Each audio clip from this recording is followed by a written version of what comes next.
আরে 15 বছরের রাজীব, এখন তুই ভালো আছো, কেমন আছো, একটু তোকে আমি দেখিয়া যাই। রাজীব ধমক দিয়ে বলে, কোনো কথাই কাজ হবে না, যাও যাও যাও, তুমি তোমার বাড়িতে চলিয়া যাও। এমন অমানসিক ব্যবহার যখন রাজীব করলো, রাজীবের মা গলা কাটা মুরগির মতো ছটফট করে জমিনে কাঁদতে লাগলো আর বলতেছিল, বাবা রাজীব রে, একবার যদি তুই আমাকে মা বলিয়া ডাক দিতে, 15 বছরের মনের কষ্ট যন্ত্রণা সব কিছু আমি ভুলিয়া তোর জন্য দোয়া দিয়ে আমি চলিয়া যাইতাম। তুই যখন আমাকে মা বলতে রাজি না, কানিমা বলে বিদায় করে দিলে, আজকের থেকে মনে রাখ, রাজীব নামে কোনো সন্তান আমার নাই। জোরে জোরে বলেন নাউজুবিল্লাহ। দিন আমার মায়ের সাথে আমি বড় দুর্ব্যবহার করেছি, আজ আমার স্ত্রী যা বলে বলুক, আমার মাকে আমি এখান থেকে আমার বাসায় নিয়ে যাব। এই কুড়ে ঘরের মধ্যে আমি ক্লাস 1 থেকে 10 পর্যন্ত পড়েছি, আমার মা আমার জন্য কত কষ্ট করেছে। ওই মায়ের সাথে আমি যে অমানসিক ব্যবহার করলাম, আমার চাইতে খারাপ সন্তান দুনিয়ার বুকে আর কেউ নাই। আজকের যে কোনো বিনিময় হোক, অবশ্যই আমার মা রাগ করে আসছে, আমার মায়ের হাতে ধরে পায়ে ধরে আমি আমার বাসাতে নিয়ে যাব। এই বলতে বলতে আস্তে আস্তে ঘরের মধ্যে ঢুকলো, ঢুকিয়া দেখে রাজীবের মা নিস্তেজ হয়ে গেছে, একেবারে শেষ মুহূর্তে ধুক ধুক ধুক ধুক করে এখনো কথাও বলতে পারে না। এবার রাজীব পায়ের কাছে দৌড়াইয়া পা ধরিয়া কাঁদতেছে, মা ওই দিন তোমার সাথে আমি চরম বেয়াদবি করেছি, আজকের তোমাকে আমার বাসাতে নিয়ে যাব, তারপরে আমার স্ত্রী যাই যাক তাতে আমার কোনো আসে আর যায় না। ও মা, চলো চলো তুমি আমার বাড়িতে ওঠো। আরে আমার মায়ের মাথার নিচে একটা বালিশ নাই, আমার বাসাতে বালিশের কোনো অভাব নাই, সোফা সেটের কোনো অভাব নাই, থাল পাত্রের কোনো অভাব নাই, আসবাবপত্র সব কিছু আছে। আমার মা তো খালি মাথায় খালি বিছানায় ঘুমিয়ে আছে, হাউমাউ করে কান্দে, বুকের পরে হাত দিয়া দেখে এই মুহূর্তে রাজীবের মা মাওলার ডাকে সাড়া দিয়া বিদায় হয়ে গেছি। এবার রাজীব হাউমাউ করে কাঁদতেছেন, দেখে মায়ের মুঠের মধ্যে একটা চিঠি। ওই চিঠিটা বের করিয়া, রাজীবের মা বড় শিক্ষিতা একজন মহিলা ছিল, সব কিছু রাজীবের জন্য শেষ করে দিয়েছে। চিঠির মধ্যে লেখা আছে, বাবা রাজীবের অন্ধকার পবিত্র সিরাতুন নবী সাল্লাল্লাহু আলাইহি ওয়াসাল্লাম উপলক্ষে 24তম বার্ষিকী 2 দিন ব্যাপী হাসনাবাদ ঐতিহাসিক ইসলামী ওয়াজ ও দোয়ার মাহফিলের সম্মানিত সুযোগ্য সভাপতি আলহাজ মোহাম্মদ নূরে আলম জিতু সরদার সাহেব সহ আজকের মাহফিলের প্রধান আকর্ষণ আমিরে তাহরিকে খতমে নবুয়ত বাংলাদেশের সম্মানিত আমির মুফতি সৈয়দ ডক্টর মোহাম্মদ ইনায়েতুল্লাহ আব্বাসী সহ উপস্থিত দাওয়াতি হজরত উলামায়ে কেরাম, ধুলির আসনে বসা আমার পিতৃতুল্য মুরব্বিয়ান ইজহাম বন্ধুতুল্য যুবক ভাইয়েরা, পর্দার আড়ালে অবস্থানরত মা ও বোনেরা, সর্বপ্রথম সেই মহান রব্বুল আলামিনের দরবারে শুকরিয়া জ্ঞাপন করেছি যে আল্লাহ পাক রব্বুল আলামিন দয়া করে মায়া করে ভালোবেসে আমাদেরকে আজকের এই জান্নাতের বাগিচায় এসে বসবার তৌফিক দান করলেন। এজন্য আমরা সকলে অন্তরের অন্তঃস্থল থেকে শুকরিয়া দান বলি আলহামদুলিল্লাহ। দরুদ ও সালাম আমার আপনার প্রিয় নবীজি আকায়ে মাওলা তাজেদার মদিনা ফুজরে পাক সাল্লাল্লাহু আলাইহি ওয়াসাল্লামের প্রতি মুহাব্বতের সাথে পড়ি সাল্লাল্লাহু আলাইহি ওয়াসাল্লাম। আমি মহাগ্রন্থ আল কুরআনুল কারীমের সূরা বনি ইসরাইল থেকে সূরা ইসরা থেকে 12 নম্বর 13 নম্বর আয়াতে কারিমা তেলাওয়াত করেছি।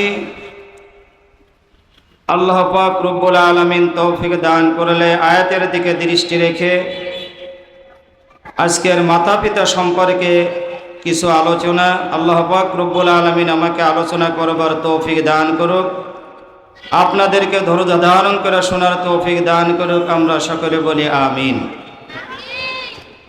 আল্লাহ পাক রব্বুল আলামিনের সিদ্ধান্ত হচ্ছে ওয়াকাযা রাব্বুকা আল্লা তা'বুদু ইল্লা ইয়্যাহু, যে আল্লাহর চূড়ান্ত সিদ্ধান্ত একমাত্র ইবাদত হবে আল্লাহ পাক রব্বুল আলামিনের। কি বলেন, ঠিক কিনা? একমাত্র ইবাদত হবে আল্লাহ পাক রব্বুল আলামিন, আল্লাহর জন্য ইবাদত হবে, আল্লাহর সাথে কাউকে শরীক করা যাবে না। ওয়াবিল ওয়ালিদাইনি ইহসানা, আল্লাহ পাক রব্বুল আলামিনের পরেই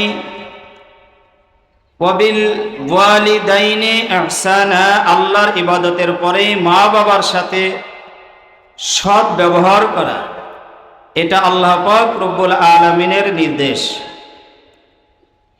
এজন্য আল্লাহর নবী হুজুরে পাক সাল্লাল্লাহু আলাইহি ওয়াসাল্লাম ঘোষণা করেছেন, আল জান্নাতু তাহতা আকদামিল ওয়ালিদাইন,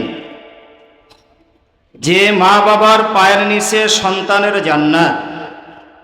অন্য হাদিসের মধ্যে নবীজি বলেছেন, রিজওয়ার রব্বি ফি রিজওয়াল ওয়ালিদাইন ওয়া সাখাতুর রব্বি ফি সাখাতিল ওয়ালিদাইন। আল্লাহ পাক রব্বুল আলামিনের সন্তুষ্টি মা বাবার সন্তুষ্টির পরে নির্ভরশীল। আমার মা বাবা যদি আমার পরে সন্তুষ্টি থাকে, তাহলে আরশের মালিক আল্লাহ পাক রব্বুল আলামিন আমার পরে সন্তুষ্ট থাকবেন।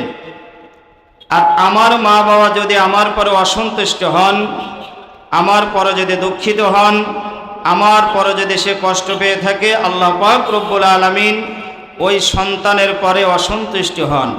জোরে বলেন নাউজুবিল্লাহ। তো আমাদের আল্লাহ পাক রব্বুল আলামিন আল্লাহকে মানার পরে, নবীর সুন্নাত অনুযায়ী নবীকে মানার পরে মা বাবাকে যথাযথভাবে ইজ্জত দিতে হবে, তাদের খেদমত করতে হবে। আল্লাহর নবীর জীবন দশায় একজন সাহাবী ফিলিস্তিন থেকে মক্কা শরীফে 1500 কিলোমিটার দূরত্ব। তখনকার আমলে যাতায়াত অনেক সমস্যা ছিল। তো ফিলিস্তিনের একজন সাহাবী, রসুল পাক সাল্লাল্লাহু আলাইহি ওয়াসাল্লামের সাহাবী, তার মাকে কাঁধে করে নিয়ে মক্কা শরীফে হজ পালন করতে আসলেন। মক্কা শরীফে যারা হজ পালন করেছেন তারা জানেন যে হজ পালন করা কত কষ্ট। তো এই সাহাবী তেনার মাকে নিয়ে আসলেন সুদূর ফিলিস্তিন থেকে। এখানে মাকে কাঁধে করে নিয়ে আসেন। এত দূর পথ তিনি অতিক্রম করে আসলেন। জিলহজ মাসের 8 তারিখে মিনায় অবস্থান করতে হয়। 5 ওয়াক্ত নামাজ মিনার ময়দানে পড়ার পরে 9 জিলহজ ফজরের নামাজ মিনাতে পড়ার পরে আরাফার ময়দানে যেতে হয়। আরাফার ময়দানে অবস্থান করতে হয় 6 থেকে 7 কিলো দূরত্ব। আরাফার ময়দানে যাওয়ার পরে তিনি হজ আরাফার ময়দান থেকে আবার যখন 9 তারিখে সূর্য ডুবে যায়, এই সময় আবার মুজদালিফার মাঠে আসতে হয়। কারো জন্য আরাফার মাঠ থেকে 6 মাইল, 7 মাইল, 8 মাইল দূরত্ব। যদি কেউ মিনার মাঠের আরাফার কাছে কাছে থাকেন, তার জন্য কম সময় লাগবে। নিম্নে 7 থেকে 8 মাইল এক এক জায়গায় যাওয়া লাগে। মুজদালিফার ময়দানে অবস্থান করলেন, এরপরে জামারাত করলেন, এরপরে হজ মক্কা শরীফে আসলেন, বাইতুল্লাহ ঘর 7 চক্কর দিলেন, সাই করলেন। এরপরে নবীজি হুজুরে পাক সাল্লাল্লাহু আলাইহি ওয়াসাল্লামের খেদমতে যে হাজির হয়ে বলতেছেন যে ইয়া রাসূলুল্লাহ, ইয়া হাবিবাল্লাহ, আমি ফিলিস্তিন থেকে আসছি পবিত্র হজ পালনের জন্য। হজে যেতে আমাদের মনে চাই কি চায় না, কি বলেন? হজের আলোচনা যখন হবে তখন মনকে নরম করে দিতে হবে যে আমিও যদি একটু হজে যাইতে পারতাম। আল্লাহর নবীর সাহাবী নবীজিকে ডাক দিয়ে বলতেছেন, ইয়া রাসূলুল্লাহ, ইয়া হাবিবাল্লাহ, আমি সুদূর ফিলিস্তিন থেকে আসছি। ইয়া রাসূলুল্লাহ, আমি আমার মাকে কাঁধে করে নিয়ে ফিলিস্তিন থেকে মক্কা শরীফে আসলাম। ইয়া রাসূলুল্লাহ, আমার মাকে কাঁধে করে আমি মিনায় অবস্থান করলাম। 8 জিলহজ 5 ওয়াক্ত নামাজ আমি মিনার ময়দানে আদায় করলাম। মিনার থেকে 9 তারিখে সকাল বেলায় ফজরের নামাজের পরে আমি এই মিনার থেকে আমার মাকে কাঁধে করিয়া আমি আরাফার ময়দানে গেলাম।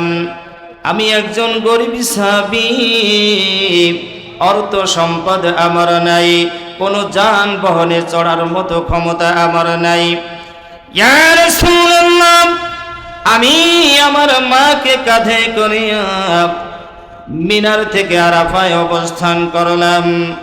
9 তারিখে মাগরিবের আজানের সাথে সাথে আমি আরাফার ময়দানে নামাজ না পড়িয়া, যেহেতু আরাফার ময়দানে 9 তারিখে মাগরিবের আজানের পরে লক্ষ লক্ষ হাজী সাহেবগণ মুজদালিফার ময়দানে রওনা দেয়। আরাফার ময়দানে মাগরিবের নামাজ পড়তে হয় না।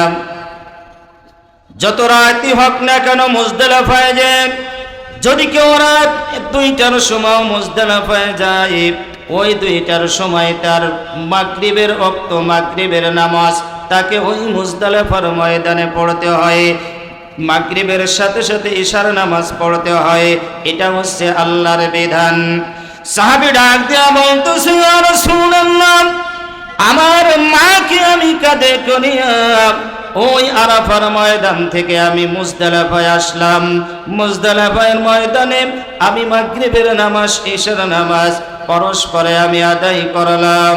ইয়া রাসূলুল্লাহ, মুজদালিফায় আমি অবস্থান করার পরে সারা রাত কাটার পরে 10 তারিখে, জিলহজ মাসের 10 তারিখে আমি মিনার ময়দানে আমি জামারাত করার জন্য আসলাম। পাথর মারলাম, শয়তানকে পাথর মারিয়া আমি সাথে সাথে মক্কার কাবা ঘরে আমি 7টা চক্কর দিলাম। এই তো আপটা বাবা ফরজ তোয়াফ, এটা প্রত্যেক হাজির জন্য করা লাগে। 7 চক্কর দিয়ে আমি কাবা ঘর তোয়াফ করলাম। এরপরে আমি সাফা পাহাড়ে গেলাম। সাফার থেকে মারওয়া পর্যন্ত 440 গজ দূরত্বের এই পথ। এই পথে আমি 7টা চক্কর দিলাম। একবার আমি সাফায় যাই, আবার আমি মারওয়ায় যাই। এই 7 সাই করা, 7টা চক্কর দেওয়া ওয়াজিব। যদি কোনো হাজী সাহেব এই 7টা চক্কর না দেয়, তার হজ হবে না, তাকে জরিমানা দিতে হবে। বন্ধুরা আমার, আল্লাহর নবীর সামনে হাজির হয়ে বলতেছে, ইয়া রাসূলুল্লাহ, ফিলিস্তিন থেকে মাকে কাঁধে করে নিয়ে আসলাম, মিনার ময়দানে গেলাম, আরাফার ময়দানে অবস্থান করলাম, মুজদালিফায় অবস্থান করলাম। আমি শয়তানকে মাকে কাঁধে রাখিয়া আমি পাথর নিক্ষেপ করলাম, কাবা ঘর তওয়াফ করলাম। এরপরে আমি আবার সাই করলাম। ইয়া রাসূলুল্লাহ, আমি জানতে চাই আমি কি আমার মায়ের হক আদায় করতে পারছি কিনা? আমি কি আমার মায়ের হক আদায় করতে পারছি? আল্লাহর নবী ডাক দিয়ে বলেন, রে কলিজার টুকরা সন্তান, তুমি ফিলিস্তিন থেকে আসছো, এত কষ্ট করিয়া তুমি তোমার মাকে কাঁধে করে হজ পালন করেছো। মনে রাখো সন্তান, তুমি যা কিছু করেছো, তোমার মায়ের এক ঢোক, তোমার মায়ের স্তনে যেই দুধ পান করেছো, মায়ের 1 ফোঁটা দুধের দাবি ও তুমি এখনো ছাড়াইতে পারো নাই। জোরে জোরে বলেন সুবহানাল্লাহ। মায়ের দুধ পান করেছো তুমি, 1 ঢোক দুধের ঋণও তুমি এখনো শোধাইতে তুমি পারো নাই। জোরে জোরে বলেন সুবহানাল্লাহ। তাহলে এই মায়ের সাথে কি ব্যবহার করা দরকার? ভালো ব্যবহার করা দরকার আছে কিনা কি বলেন? তাই তো আল্লাহ পাক রব্বুল আলামিন বলেছেন, ওয়া ক্বাযা রাব্বুকা আল্লা তা'বুদু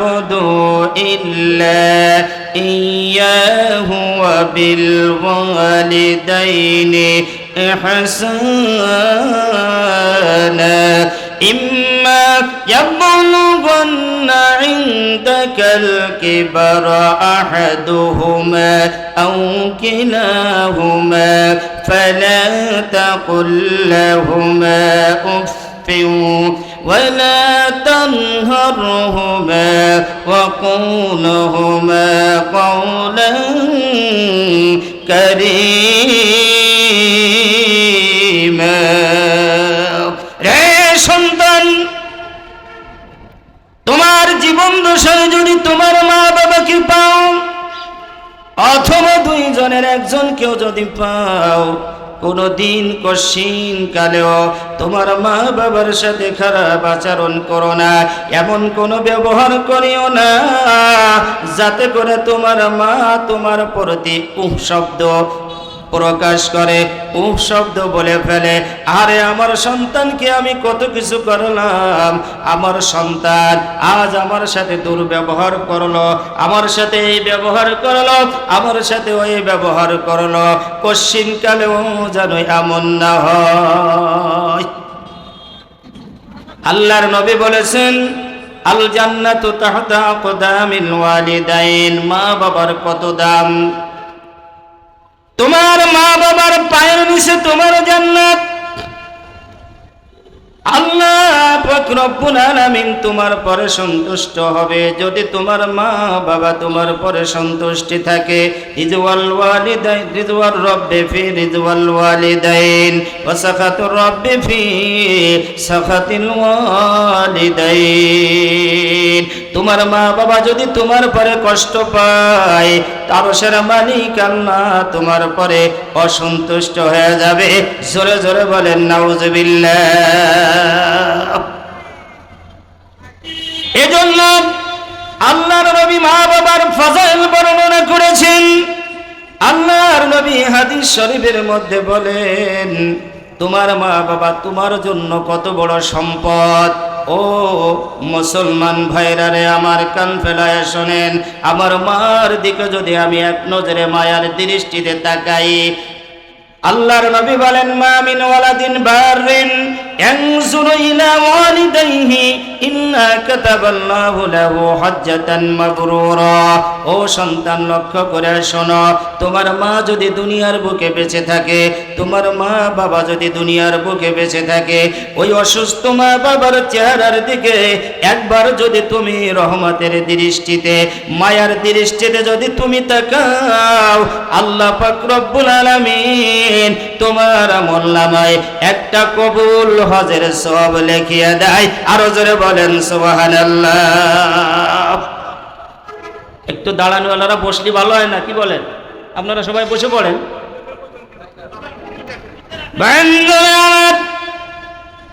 আল্লাহর নবী ডাক দিয়ে বলেন, তোমার মায়ের চেহারার দিকে যদি তুমি একবার তাকাও, তোমার বাবার চেহারার দিকে যদি একবার তুমি তাকাও, সাথে সাথে একটা মাকবুল হজ, কবুল হজের সওয়াব তোমার আমলনামায় লিখে দেওয়া হয়। হজ পালন করতে গেলে বর্তমান 5 থেকে 7 লক্ষ টাকা লাগে। লাগে কি লাগে না, কি বলেন? 5 লক্ষ টাকা খরচ হবে, 8 লক্ষ টাকা খরচ হবে একটা হজ পালন করতে গেলে।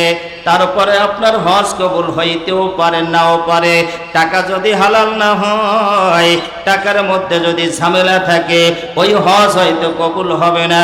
কিন্তু তোমার মায়ের চেহারার দিকে যদি তুমি তাকাও, ও ভাগ্যবান সন্তান, তোমার বাবার চেহারার দিকে যদি তাকাও, একটা কবুল হজের সওয়াব সাথে সাথে ফেরেশতারা তোমার আমলনামায় লিখিয়ে দেয়। সাহাবারা ডাক দিয়া বলতেছেন, ইয়া রাসূলুল্লাহ, ইয়া হাবিবাল্লাহ, আমি তো আমার মা বাবার সাথেই থাকি, মা বাবার সামনেই থাকি, ওয়া ইন্না যারা কুল্লা ইয়াউমিন মিয়াতা মাররা, আমার মায়ের চেহারার দিকে যদি আমি প্রত্যেক দিন 100 বার তাকাই, তাহলে কি আমার আমল নামায় 100 হজের সওয়াব দেওয়া হবে। আল্লাহর নবী রাহমাতুল লিল আলামিন ডাক দিয়া বলে, ও আমার সাহাবীরা রে শোনো, কিয়ামত পর্যন্ত আনে সমস্ত উম্মতদেরকে জানায়া দাও, যদি তারা 100 বার একদিনে মা বাবার চেহারার দিকে তাকায়, মায়ার মায়ার দিকে যদি তাকায়, রহমতের দৃষ্টিতে যদি তাকায়, তাহলে ওই সন্তানের আমল নামায় 100 হজের সওয়াব দেওয়া হয়। আরো জোরে বলেন সুবহানাল্লাহ। নারায়ে তাকবীর, নারায়ে তাকবীর। বন্ধুরা আমার, এজন্য যাদের মা বাবা দুনিয়ার বুকে আছে রে, তাদের জন্য আমাদের সব সময় নিয়ামত মনে করতে হবে, আমার জন্য বড় দৌলত। ও বন্ধুরে আমার, এখন বলতে পারেন আমার মা বাবা যতদিন ছিল আমি তো সেবা যত্ন করেছি, আমার মা তো এখন নাই, তাদের জন্য আমাদের কি করণীয় আছে? আল্লাহ পাক রব্বুল আলামিন বললেন, সন্তান তোমার মা বাবা এখনো পর্যন্ত বেঁচে নাই, দুনিয়ার থেকে বিদায় হয়েছে। তোমার বাবার বন্ধু কারা যারা ছিল তাদের সাথে তুমি গভীর সম্পর্ক রাখো। তোমার মায়ের বান্ধবী কারা আছে তাদেরকে তুমি হাদিয়া দাও, তাদের সাথে ভালো সম্পর্ক করো, তাদের সাথে ভালো ব্যবহার করো, তাহলেও তোমার আমলনামায় সওয়াব দেওয়া হবে। আরো জোরে বলেন সুবহানাল্লাহ। তোমার মা বাবা মারা গেছে, তোমার মনে কোনো কষ্ট নাই, এখন তোমার জন্য আল্লাহ পাক রব্বুল আলামিন দরজা খুলে রেখেছে। তোমার ওই মা বাবার জন্য তুমি দোয়া করো, আল্লাহর শিখানো দোয়া, আল্লাহর শিখানো দোয়া। ওয়াকুর রব্বির হামহুমা কামা রাব্বায়ানি সগীরা। গভীর রাত্রে উঠিয়া ওই মা বাবার কথা স্মরণ করিয়া, ও সন্তান তুমি যদি তাদের জন্য আল্লাহর শিখানো দোয়া রব্বির হামহুমা, এই দোয়াটা কে শিক্ষা দিয়েছে? জোরে বলেন, কে শিক্ষা দিয়েছেন? স্বয়ং আরশের মালিক আল্লাহ আমাদেরকে এই দোয়া শিখায় দিয়েছে। সন্তান রে, তোর মা বাবা দুনিয়ার বুকে নাই, তুই মন খারাপ করিস না, আমি আল্লাহ একটা দোয়া তোকে শিখাইয়া দিলাম। আমি আল্লাহ যেই দোয়া শিখিয়ে দিলাম, এই দোয়া যদি তুই জবান খুলিয়া মায়ার নজরে, মায়ার দৃষ্টিতে, মায়ার অন্তরে যদি তুই বলতে পারো, আমি আল্লাহ পাক রব্বুল আলামিন তোর মা বাবার কবরের আযাব বন্ধ করিয়া দেব। ওয়াকুর রাব্বিরহামহুমা কামা রাব্বায়ানি সগীরা। এই দোয়া আমরা করতে পারবো না? রব্বিগফিরলি ওয়ালিওয়ালিদাইয়া ওয়ালিল মুমিনিনা ইয়াউমা ইয়াকুমুল হিসাব। আল্লাহ এমন একটা দোয়া শিখাই দিয়েছেন, দুনিয়ার কোনো মানুষ যদি এই দোয়া করতে পারে, রব্বিগফিরলি ওয়ালিওয়ালিদাইয়া ওয়ালিল মুমিনিনা ইয়াউমা ইয়াকুমুল হিসাব, একবার যদি কেউ দোয়া করে, তাম পৃথিবীর বুকে যত গাছপালা আছে, যত প্রাণী আছে, এই পরিমাণ নাকি আল্লাহ পাক রব্বুল আলামিন তার মায়ের কবরে পৌঁছায়া দিবে, তার বাবার কবরে পৌঁছিয়া দেয়। আমার সাথে সাথে পড়েন, রব্বিগফিরলি ওয়ালিওয়ালিদাইয়া ওয়ালিল মুমিনিনা ইয়াউমা ইয়াকুমুল হিসাব। দোয়া করতে রাজি আছে তো ইনশাআল্লাহ? বন্ধুরা আমার, আমার বাবার কত মেহনত আমার জন্য, আমার মায়ের কত মেহনত, দুনিয়ার এমন কোনো ভাষা নাই। আমার মা দুঃখিনী আমার জন্য কতই না কষ্ট করেছে, কি বলেন ঠিক কিনা? 1 নয় 2 নয়, 10 মাস 10 দিন আমাকে গর্ভে ধারণ করেছে। আমার মা, আমি যখন পেটের মধ্যে বড় হচ্ছিলাম, আমার মা আরামে একটু ঘুমাইতে পারি নাই, আরাম মতো একটু খাবারও খাইতে পারে নাই, হাঁটতেও পারে নাই, বসতেও পারি নাই, শুইতেও পারি নাই, কাত হয়েও ঘুমাইতে পারি নাই, চিত হয়েও ঘুমাইতে পারে নাই। আমার মাকে আমি কত কষ্ট দিয়েছি। রাত্রের বেলায় আমি প্রসাব করেছি, এই শীতের বেলায় মায়ের শরীর আমি ভিজাই দিয়েছি। কোনো দিন আমার মা আমার পরে কষ্ট পায় নাই, কি বলেন ঠিক কিনা? মাতে কষ্ট করছে কি করে নাই, কি বলেন? এখন তো বিছানার কোনো অভাব নাই, কত ধরনের কারণ উপকরণ, কত উন্নত মানের ব্যবস্থা। তখনকার আমলে এখান থেকে 40-50 বছর আগে এত খেতা কাপড়ও ছিল না। যখন সাধারণ ঢালুয়া বিছানার মধ্যে ঘুমাইত, এত খেতা কাপড়ের ব্যবস্থা ছিল না। আমার মা দুঃখিনী, আমি যখন প্রসাব করে দিয়েছি, আমার পোশাক পাল্টাইয়া আমার মা দুঃখিনী আমার বিছানায় ঘুমিয়ে গেছে। আমার ভিজা স্থানে মা ঘুমায়, আমাকে বুকের পরে রাখিয়া ঘুমাইয়াছে, কি বলেন ঠিক কিনা? কত আমার মা আমার বিছানায় ঘুমাইছে কি ঘুমায় নাই, কি বলেন? ওই মা দুঃখিনী আজ যাদের অন্ধকার কবরে চাতক পাখির ন্যায় থেকে রয়েছে। হাসনাবাদ ঐতিহাসিক পবিত্র সিরাতুন নবী মাহফিলে মা বাবা সম্পর্কে আলোচনা হয়। আমি তো কবরে বড় বিপদে, আমি কি করলে কবরে শান্তিতে আমি থাকতে পারবো? যা সন্তান যা, ওই মাহফিলে যা, পাগলের মতো ছুটিয়া যা, আমার জন্য একটু দোয়া কর। আল্লাহর নবী বলেন, ইন্নাল্লাহা আযজা ওয়া জাল্লা ইয়ারফাউদ দারাজাতা লিল আবদিস সালিহ ফিল জান্নাহ। জান্নাতের মধ্যে হাসরের ময়দান যেদিন কায়েম হয়ে যাবে, সমস্ত মানুষেরা একত্রিত হবে, ওই সময় আল্লাহ পাক রব্বুল আলামিন একজন মানুষকে ডাক দিয়া বলতে থাকবে, ইয়া ফুলান তাল হিনা, এ অমুক ব্যক্তি তুমি এদিকে আসো, তোমার হিসাব কিতাবের সময় হয়ে গেছে। হিসাব দেওয়া লাগবে কি লাগবে না? আল্লাহ ডাক দিবেন, এই অমুক কিরামের অমুক এদিকে আসো। আল্লাহর সামনে যেতেই হবে। আল্লাহ পাক রব্বুল আলামিন বলেন, ও আমার বান্দা, এই নাও তোমার এই সওয়াবের স্তূপ, আসমান পর্যন্ত তোমার জন্য সওয়াবের স্তূপ রয়েছে। এই সওয়াব নিয়ে তুমি বিনা হিসেবে জান্নাতে চলে যাও। জোরে জোরে বলেন সুবহানাল্লাহ। এবার বান্দা ডাক দিয়া বলবে, আন্না লি হাযিহি ইয়া রাব্বি আন্না লি হাযিহি। রব্বুল আলামিন, আমি তো তেমন ভালো মানুষ নয়, দুনিয়ায় তো আমি তেমন ভালো পরিচিত ছিলাম না, আমি তো ভালো ইসলামের পরে চলি নাই, এত নেকির স্তূপ কেন আপনি আমাকে দিতেছেন? আপনি কি আমার সাথে রহস্য করতেছেন? আল্লাহ বলবেন, না না ও আমার বান্দা, তুমি এই বিশাল সওয়াবের স্তূপ নিয়ে জান্নাতে চলে যাও। তখন ব্যক্তি বলতে থাকবে, আল্লাহ কিসের বিনিময়ে আন্না লি হাযিহি, কিসের বিনিময়ে আমি আজকের এই সওয়াবের অধিকারী হইলাম? এবার ওই আল্লাহ পাক রব্বুল আলামিন ডাক দেয়া বলবেন, বান্দারে, তুই যে দুনিয়ার বুকে সন্তান রেখে আসছো, তোর সন্তান নামাজ পড়িয়া তোর জন্য দোয়া করেছে, তোর জন্য ঘুমানোর আগে দোয়া করেছে, বিশাল কিছু তুমি করে আসছো। এই জন্য সন্তান যখনই তোমার কথা স্মরণ হতো, এই সময় তোমার জন্য সওয়াব রিসানি করেছে।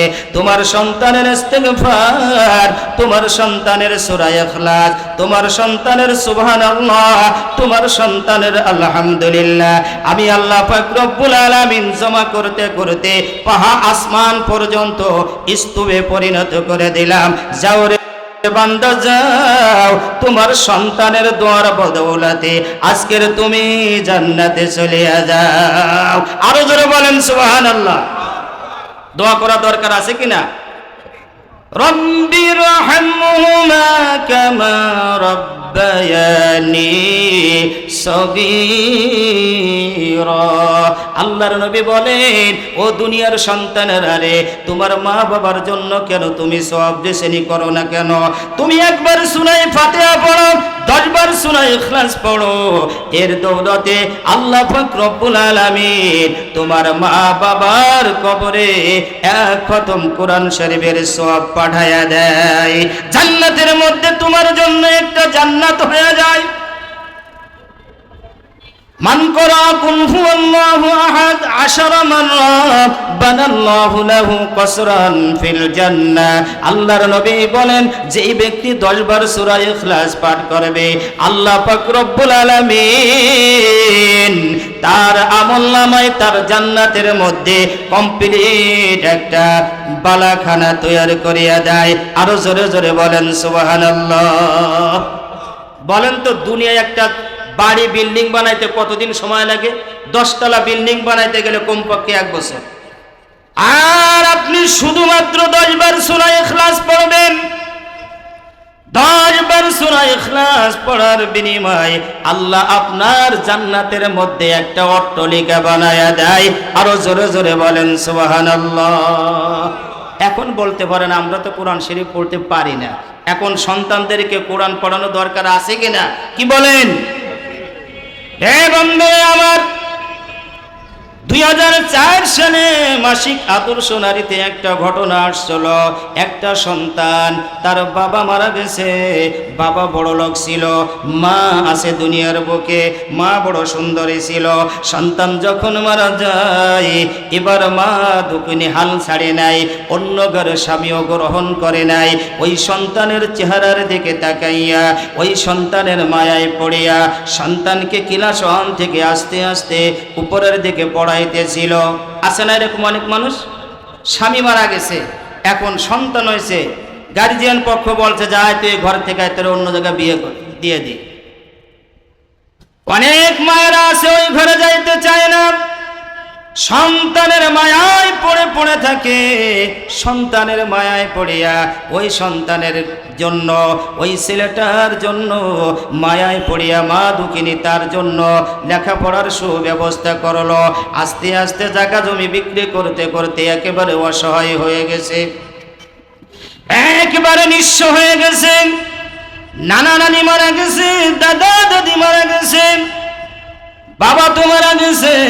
এখন ওই বিধবা মহিলা, তার একমাত্র ছেলে, নাম ছিল তার রাজীব। মাসিক আদর্শ নারীতে 2004 সালে দিয়েছিল। এই ঘটনাটা বড় আশ্চর্য ধরনের ঘটনা। ওইরা বাবা রাজীবের জন্য, তার মা তাকে লেখাপড়া শেখানোর জন্য চেষ্টায় লেগে গেল।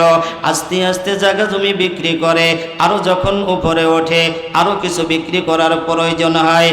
এক পর্যায়ে মা বড় ক্ষতিগ্রস্ত হয়ে যায়, ফসলাদি কিছু হয় না, জায়গা বিক্রি করে আর সন্তানের পিছে নিজের সংসার চালায়, আর ওই সন্তানকে লেখাপড়া শেখায়, সন্তানকে প্রাইভেট পড়ায়। এমনিভাবে করতে করতে সব কিছু শেষ করে দিয়েছে। এবার মা সন্তানের মায়ায় পড়িয়া গ্রামে গ্রামে ভিক্ষার হাত বাড়াইল। আছে না অনেক মানুষ ভিক্ষা করেও সন্তানদেরকে হাফেজে কোরআন বানায়, স্কুলে পড়ায়, পড়ায় কি পড়ায় না? এবার রাজীবের মা বাধ্য হয়ে গ্রামে গ্রামে ছুটেছেন। এই গ্রামে যায়, ওই গ্রামে যায়, ভিক্ষা করে। আর এদিকে রাজীব ক্লাস 10-এ পড়ে। রাজীবের মেধা বলো ভালো, অনেক সুন্দর, ক্লাসে 1 নম্বর, ফার্স্ট ছাত্র হচ্ছে রাজীব। এবার রাজীবকে সবাই ক্লাসের সকলে ভালোবাসে। এবার রাজীবের মা গ্রামে গ্রামে যায়, ভিক্ষা করে করে তাকে লেখাপড়া শেখায়, তার খাবারের ব্যবস্থা করে। একদিন ভিক্ষা করে আসতে অনেক দেরি হয়ে যায়। দেখে যে রাজীব বাড়িতে এসে দেখে মা দুঃখিনী বাড়িতে নাই, আবার না খেয়ে স্কুলে চলে গেছে। এবার রাজীবের মা বাড়িতে আসার পরে যখন দেখলো রাজীব তো বাড়ি নাই, না খেয়ে আমার সন্তান স্কুলে গেছে, এবার রাজীবের মা সামান্য কিছু খাবার নিয়া রাজীবের মা স্কুলের গেটে যেয়ে ডাক দিতেছে, ও স্কুলের ছেলেরা রে, আমার রাজীব কই? আমার রাজীবের জন্য আমি খাবার নিয়ে আসছি। আমার রাজীব আজকে না খেয়ে এসেছে স্কুলে। আমি গ্রামে গেছিলাম, আমার রাজীব আমাকে বাড়ি পাই নাই। ও বাবারা, আমার রাজীবকে ডাকিয়া দাও। এবার ছেলেরা রাজীবকে তো ভালো ছাত্র, ফার্স্ট ছাত্র, রাজীবরা এবার বলতেছে, হাই রে, এই মহিলা কি রাজীবের মা? এ তো আমাদের বাড়িতে ভিক্ষা করতে যায়। গভীর মনোযোগের সাথে শুনতে হবে বন্ধুরা আমার। অন্য অন্য ছেলেরা রহস্য করতেছে, হাসি তামাশা করতেছে, রাজীবের মা তো আমাদের বাড়ি ভিক্ষা করতে যায়। রাজীবের মাকে তো অনেকবার দেখেছি আমরা নিজে হাতে ভিক্ষা দিই, কিন্তু তারা তো জানে না যে এই মহিলা রাজীবের মা। রাজীবের মার একটা চক্ষু ছিল না। এবার তারা রহস্য করে বলতেছে, ও রাজীবের, তোর মা তো কানিমা, তোর মা তোকে ডাকার জন্য আসছে, তোর মা তো আমাদের বাড়িতে ভিক্ষা করতে যায়, তোর মাকে তো আমরা আগের থেকে চিনি। এবার রাজীবের মাইন্ডে লাগলো, তে লজ্জা পাইতেছে ভিতরে ভিতরে, ভিতরে ভিতরে ক্ষিপ্ত হয়ে গেছে। স্কুলের গেটের সামনে এসে বলতেছে, মা আমি না খেয়ে থাকতাম, তুমি কেন আজকের স্কুলের বারান্দায় আসলা, স্কুলের গেটে আসলা?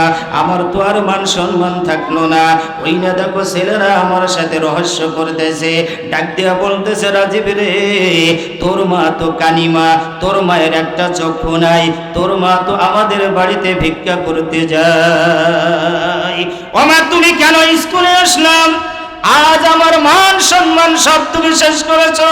আমি ষষ্ঠ ছাত্র, ক্লাসে আমার এক রোল, সবাই আমাকে ইজ্জত করে, আজকের তোমরা আমাকে হাসি তামাশার বস্তু বানাই নিল।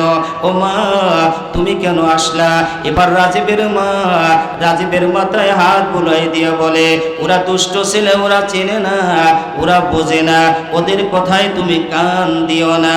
এবার রাজীব যখন বাড়িতে আসলো, বাড়িতে এসেও মায়ের সাথে ভালো ব্যবহার আর করে না, শুধু এই কথা বলে, মা তুমি কেন স্কুলে গেলাম?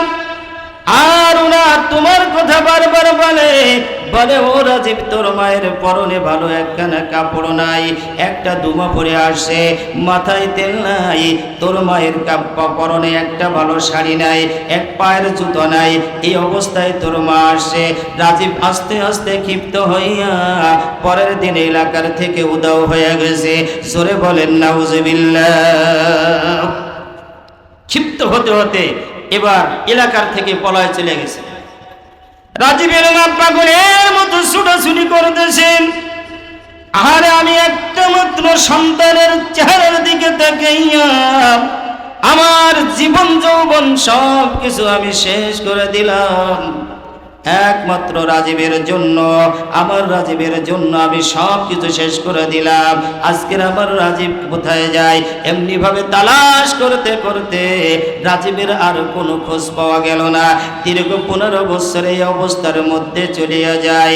রাজীবের মা কাঁদতে কাঁদতে কাঁদতে কাঁদতে পারিশান হয়ে গেছে। আস্তে আস্তে গরিব হতে হতে কোনো মতে জীর্ণ শীর্ণ ভাবে সংসার চলতেছে। হঠাৎ করে গ্রামের লোকেরা ডাক দিয়ে বলে, রাজীবের মা, তোমার রাজীব তো পাশের থানায়, সে তো বড় অফিসার হয়ে গেছে, লেখাপড়া সব শেষ করে ফেলেছে, এখন তো তোমার রাজীবের কোনো কিছুর অভাব নাই। তোমার রাজীব তো বিয়ে শাদীও করেছে, তোমার রাজীবের একটা ছেলেও হয়েছে, 4 তলা বিল্ডিং তার সে নিজস্ব জায়গায় করেছে, তোমার তো আর ভিক্ষা চাওয়া লাগবে না। তোমার রাজীব তো বড় লোক হয়ে গেছে, বড় অফিসার হয়ে গেছে। এবার রাজীবের মা ডাক দিয়া বলছে, আরে আমার রাজীব কি এখনো বেঁচে আছে? আমার রাজীব যদি বেঁচে থাকে কেন আমার বাড়িতে আসে না? রাজীবের মার মনে বিভিন্ন কল্পনা জল্পনা হারে। আমার রাজীব বিবাহ করেছে, আমাকে কেন বললো না? আমি কি তাকে ক্লাস 1 থেকে 10 পর্যন্ত পড়াই নাই? আমি কি তার জন্য বাড়িতে বাড়ি বাড়ি ভিক্ষা করে নাই? আমি কি আমার জীবন যৌবন সব তার জন্য শেষ করি নাই? কেন আমার রাজীব আমার সাথে দেখা করলো না? সে নাকি আবার বিবাহ করেছে, তার নাকি একটা ছেলে হয়েছে। এই জন্য মা রাজীবের ছেলের জন্য, নাতির জন্য কিছু খাবার দাবার তৌফিক অনুযায়ী পাক করিয়া তৈরি করিয়া খোঁজ নিতে নিতে নিতে নিতে রাজীবের বাসার কাছে হাজির হয়ে যায়। রাজীবের বাসার কাছে যাওয়ার পরে এবার দেখতেছে রাজীবের ছেলে ওই বাসার সামনে থেকে খেলাধুলা করতেছে গেটের মধ্যে। পাশে দাঁড়াইয়া রাজীবের মা ডাক দিয়া বলতেছে, হারে এই তো আমার রাজীবের মতোই দেখা যায়, আমার রাজীবের সন্তান, আসো আসো দাদু আমার কোলে আসো। এবার বলতেছে, ডাক দিতেছে। রাজীবের ছেলে ওই কানি মহিলাকে দেখিয়া একটা দৌড় দিয়া বাসার মধ্যে চলে যায়, বলতেছে, আব্বা একজন মহিলা, একজন কানি মহিলা, সে আমাকে আদর করে, আমাকে খাবার দিতে চায়, আমাকে কোলে করতে চায়, আমাকে বড় আদর করতেছে, শখ করতেছে। আব্বারে দেখেন কে আসছে আমাদের বাড়িতে। রাজীব যখন এই পরিচয় শুনল, রাজীব জানলার ফাঁক দিয়ে দেখিয়া রাজীব তো মাথায় বজ্র পড়েছে। আহারে আমার মা আবার এখানে আসলো কি জন্য? আমি তো আমার শ্বশুর বাড়ি পরিচয় দিয়েছি, দুনিয়ার বুকে আমার মা বাবা কেউ নাই, আমার আত্মীয় স্বজন কেউ নাই, আমার তো কেউ নাই। আমি তো এই পরিচয় দিয়ে আমি এখানে বিবাহ শাদী করেছি, আমি এখানে এত কিছু গড়ে তুলেছি। আজকের যদি আমার মায়ের পরিচয়, আমার মা যদি আমার বাসার মধ্যে আসে, সম্পর্ক তো আমার থাকবে না, স্ত্রী তো আমার ঘর করবে না। এমনি ভাবে বিরাট কল্পনা জল্পনা করতে করতে রাজীবের মা রাজীবের সামনে আসিয়া বলতেছে, ও কানিমা তোমার এই বাড়িতে জায়গা হবে না, যে রাস্তা দিয়ে তুমি আসছো চলে যাও। রাজীবের মা ডাক দিয়ে বলতেছে, ও বাবা রাজীব, আমি তো 4 তলা বিল্ডিং এ থাকার জন্য আসি নাই, আমি তোর সোফা সেটে বসার জন্য আসি নাই, আমি তোর ভালো ভালো জিনিস ভোগ করার জন্য আমি আসি নাই, একটা নিয়তে আমি আসি। ও বাবা রাজীব, তোর জন্য আমি দীর্ঘ 15 বছর আমার কলিজা পোড়াইয়া সাই বর্ষ করেছি, তুই আমার সামনে একটু দাঁড়া, এক নজর তোর মাথা থেকে পা পর্যন্ত আমি দেখি। আরে 15 বছর রাজীব, এখন তুই ভালো আছো, কেমন আছো, একটু তোকে আমি দেখিয়া যাই। রাজীব ধমক দিয়ে বলে, কোনো কথাই কাজ হবে না, যাও যাও যাও, তুমি তোমার বাড়িতে চলিয়া যাও। এমন অমানসিক ব্যবহার যখন রাজীব করলো, রাজীবের মা গলা কাটা মুরগির মতো ছটফট করে জমিনে কাঁদতে লাগলো, আর বলতেছিল, বাবা রাজীব রে, একবার যদি তুই আমাকে মা বলিয়া ডাক দিতে, 15 বছরের মনের কষ্ট যন্ত্রণা সব কিছু আমি ভুলিয়া তোর জন্য দোয়া দিয়ে আমি চলে যাইতাম। তুই যখন আমাকে মা বলতে রাজি না, কানিমা বলে বিদায় করে দিলে, আজকের থেকে মনে রাখ, রাজীব নামে কোনো সন্তান আমার নাই। জোরে জোরে বলেন নাউজুবিল্লাহ। রাজীব যখন বাসার মধ্যে যায়, এবার রাজীবের মা নিরুপায় হইয়া বাড়ির দিকে ফিরে আসতেছে, আর মনে মনে ভাবতেছে, হারে আমি কি আমার রাজীবের জন্য কিছু করি নাই, আমার রাজীব কেন এরকম ব্যবহার করলো? আরে আমি তো অন্যদিন মানুষের বাড়িতে বাড়িতে ভিক্ষা করার জন্য যাইতাম, আজকে তো আমার সেই দরজাও বন্ধ হয়ে গেছে। আমি যখন আমার বাড়িতে যাব, সব মানুষ বলবে, রাজীবের মা তোমার অফিসার সন্তান তোমাকে কি হাদিয়া দিয়েছে, তোমার সাথে কি ব্যবহার করেছে, কয়টা কাপড় তোমাকে দিয়েছে, তোমার পুত্রবধূ তোমাকে কেমন আদর যত্ন করেছে, আজকের তো আমি কিছুই বলতে পারবো না, মনটা একেবারে ভেঙে গেছে। রাজীবের মা সিদ্ধান্ত নিল আমি আর দুনিয়ার কারো সামনে চেহারা দেখাইব না। এই বলে আস্তে আস্তে বাড়ির মধ্যে অবস্থান নাই, আর কোথাও যায় না। এমনি ভাবে রাজীবের মা না খেয়ে দিয়ে বাড়ির মধ্যে অবস্থান করতে থাকে। জোরে জোরে বলেন নাউজুবিল্লাহ। কিছুদিনের মধ্যেই রাজীব নিজ এলাকায় কোনো সরকারি কাজে আসছেন। আসার সময় আস্তে আস্তে তার পূর্বের কথা মনে পড়িয়া যায়।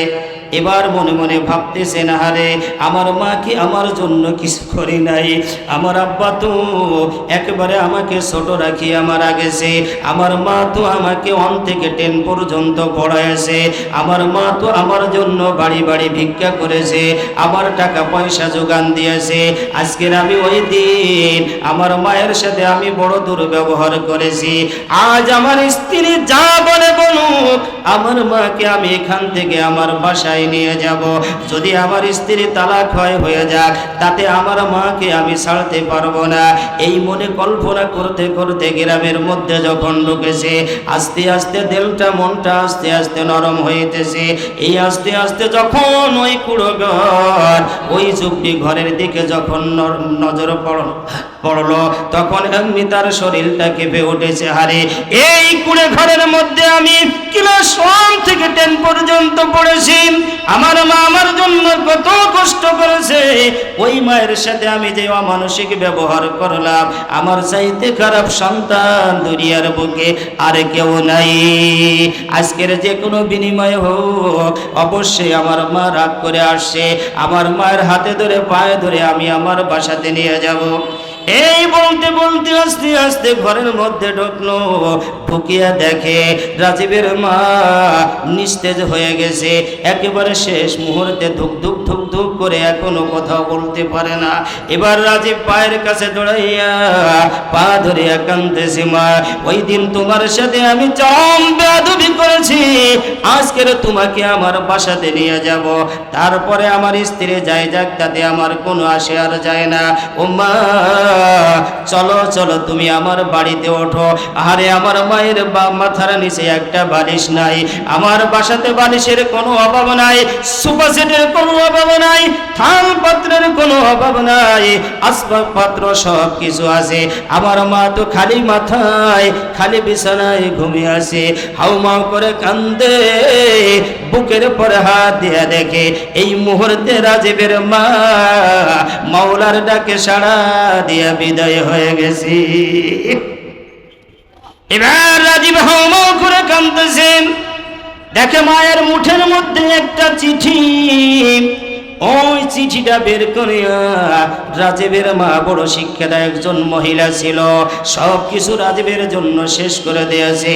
চিঠির মধ্যে লেখা আছে, বাবা রাজীবের, তোর বাবা যখন মারা যায় তখন তুই একেবারে অবুঝ, ভালো মন্দ কিছুই তুই বোঝো না। বাড়ির পাশে মিন্টুর সাথে যখন তুই খেলা করতে গেলে, এই সময় মিন্টুর হাতে ছিল একটা বাঁশের কুঞ্চি, ধারালো বাঁশের কুঞ্চি দিয়া তোর চোখের মধ্যে যখন আঘাত দিল, তোর একটা চোখ নষ্ট হয়ে যায়। আমি পাগলের মতো ডাক্তারের শরণাপন্ন হলাম। ডাক্তারের কাছে আমি যখন যাই, ডাক্তার বলতেছিল, রাজীবের মা, তোমার সন্তানের চক্ষু ভালো করা যাবে, তবে একটা পথ আছে, তোমার চক্ষু যদি তুমি দিতে পারো, তোমার সন্তানের চক্ষু ভালো করা সম্ভব হবে। ওই দিন আমি বলেছিলাম, ডাক্তার যত টাকা লাগে আমি ভিক্ষা করে আপনাকে দেব, আমার সন্তানের চক্ষু আমি চাই। ওই দিন আমার একটা চক্ষু দিয়া তোর চোখটাকে, কানা চোখটাকে আমি ভালো করেছিলাম, ওই দিন আমার ভালো চক্ষু দিয়া আমি আজকের তোর কানিমা হয়ে গেলাম।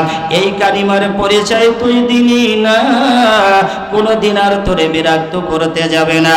শুনিয়া রাখলে বাবা, এই মার তোর বিছানায় যাবে না, তোর বাড়িতে যাবে না।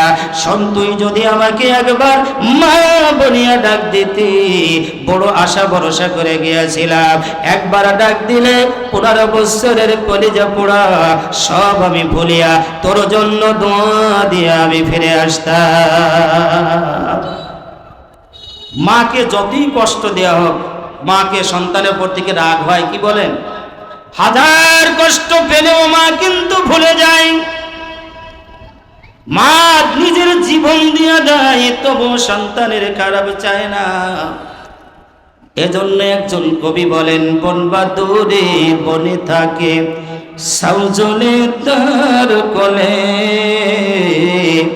বন বাদুরে বনে থাকে সাউজনে তার কোলে, এমনি মায়ে সংসারে না পড়লে হাজার দুঃখে। কি বলেন ঠিক কিনা? বিদেশেতে যদি কারো সন্তান মারা যায়, বিদেশেতে যদি কারো সন্তান মারা যায়, পশু পাখি জানার আগে জানে দুঃখিনী মায়ে। কি বলেন ঠিক ঠিক না বেঠিক? তাই তো আমি বলছি উপস্থিত ভাইরা, যাদের মা বাবা দুনিয়ার বুকে আছে তাদের সাথে সৎ ব্যবহার করতে হবে, তাদের জন্য যা লাগবে দিতে হবে। আমাদের সমাজে প্রচলন রয়েছে, মা বাবা যখন দুনিয়ার বুকে থাকে কোনো লক্ষ্য রাখি না, একটা গ্যাসের ট্যাবলেট আনতে গেলেও আমাদের মনে থাকে না। ওই মা বাবা যখন মারা যায় 2 লক্ষ টাকা দামের গরু জবাই দিয়ে খাওয়াইয়া দিই, এতে 5টা পয়সার কাজ হবে না। দাঁত থাকতে বাঙালিরা দাঁতের মর্যাদা বোঝে না, চোখ থাকতে চোখের মর্যাদা আমরা বুঝি না। মা বাবা যখন দুনিয়ার বুকে থাকে আমরা কিন্তু তার মর্যাদা বুঝি না। বন্ধুরে আমার, মা বাবা এমন বড় সম্পদ, যদি তাদের সাথে খারাপ ব্যবহার হয় আল্লাহর গজব নগদে নাজিল হয়ে যায়।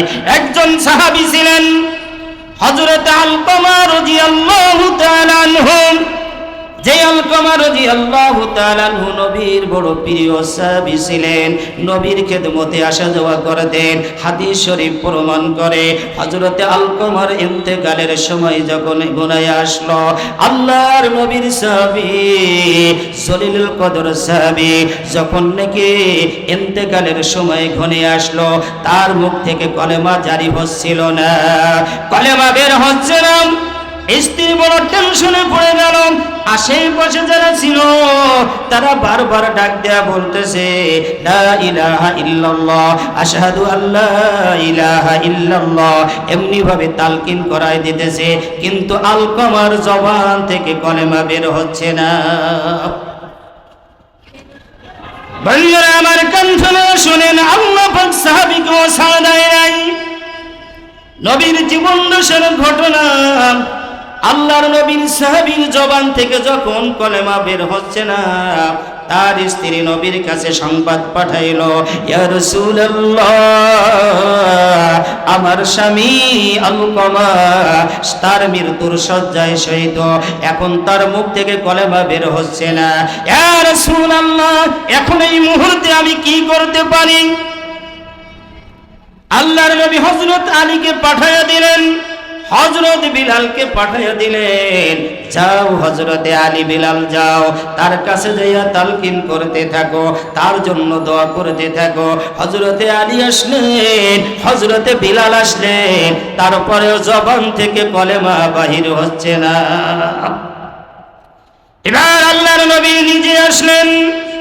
আল্লাহর নবী আসার সাথে সাথে আল্লাহর নবীও তালকিন দিতেছেন, কিন্তু কলেমা শরীফ জবান থেকে বাহির হচ্ছে না। আল্লাহর নবী বুঝে ফেলেছেন, ডাক দিয়া বলতেছে, ও আলকামার মা, তুমি তোমার আলকামাকে মাফ করিয়ে দাও। বলতেছে, না আমি মাফ করব না। আল্লাহর নবী বলতেছেন, যদি তুমি মাফ না করো তোমার আলকামা বেঈমান হয়ে দুনিয়ার থেকে বিদায় হয়ে যাবে। হযরত আলকামার মা রাজি হয় নাই। লম্বা ঘটনা। এক পর্যায়ে আল্লাহর নবী বললেন, সাহাবীরা রে, আলকমাকে এখনই আগুন দিয়ে জ্বালাই দিতে হবে, তোমরা শুকনো কাষ্ঠ নিয়ে হাজির হয়ে যাও। নবীর কথা তো রদ হয় না। নবীর সাহাবীরা যখন পরিস্থিতি নিতেছে, এবার আলকমার মা বলে, আর রাসূলুল্লাহ কি বলতে চাচ্ছেন আপনি? বলে যে তুমি মাফ করো, তা না হলে তোমার সন্তানকে আগুনে পোড়াইয়া দেব। এবার আলকমার মা বলতেছে, না না না, আমার সাথে বড় বেয়াদবি করেছে, তার স্ত্রীর কথা শুনিয়া আমার সাথে অন্যায় করেছে, কিন্তু আমার ছেলে মারা যাবে, এটা আমি সহ্য করতে পারবো না, আমার ছেলেকে আগুনে জ্বালাইবে।